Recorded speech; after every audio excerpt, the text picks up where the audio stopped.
Let's turn to John Apter, National Chair of the Police Federation of England and Wales. Thank you for joining us this morning again, John. Just for starters, if you would, on what is a horrific weekend in London, certainly on the number of stabbings that we are seeing right now. Good morning, Tom. You're right, and you've used the words I was going to use. It's horrific.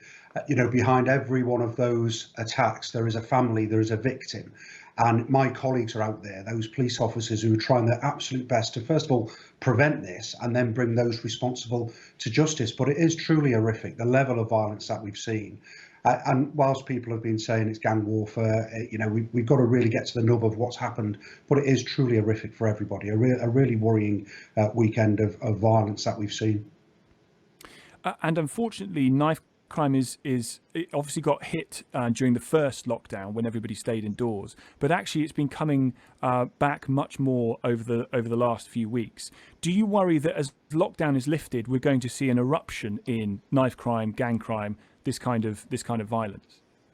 Yeah, I think we have to put it into context, because what we've seen is horrific, and we all, not just policing, but we all have to do something about this. But it's not just about the lockdown, but I completely accept, and there's lots of work going on to really understand the detail. I accept that the pandemic and the children not being at school, kids not being at university, and people spending more and more time on social media, there has clearly been a negative impact of some sorts within that, certainly within crime.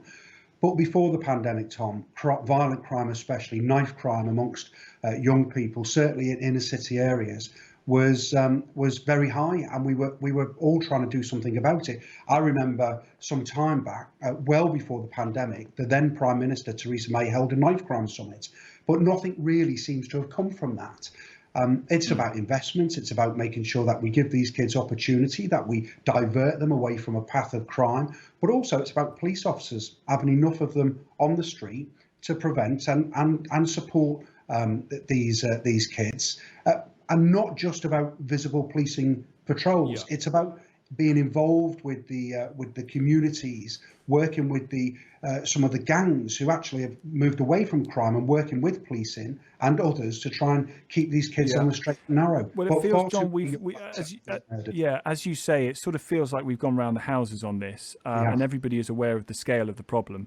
Just finally, I wonder if this is another reminder of just how critical it is, one, to get schools open, and two, I wonder what you make of the comments in the week about the need to have stop and search that will be unfortunately disproportionate on young black men, because it is unfortunately disproportionately the case that young black men are more likely to die in London of knife crime.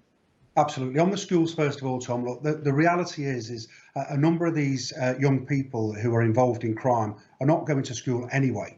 But school, absolutely, and the infrastructure around it and the home setting, and a lot of home environments are not great environments for young kids who we're seeing falling, into the wrong path, should we say. But school absolutely has got a part to play. When we talk about stop and search, I'm a big advocate for the appropriate, proportionate use of stop and search, but more and more young black lads are being murdered on our streets. And sadly, but the reality is, more of the offenders are young black lads, killing young black lads. So, of course, it's going to look disproportionate on who we're stopping and searching. But my colleagues, and that's who I'm here representing, my colleagues are out on the street trying to prevent this. And stop and search is an important tool in that. What we have to do is work with communities, and we are much better than we have been. But we need to continue to work with communities to explain the benefits of stop and search and explain why we do it and the benefits of it. But I understand it's contentious, but I think it's necessary. Really good to talk to you, John Apter. Thank you. National Chair of the Police Federation of England and Wales.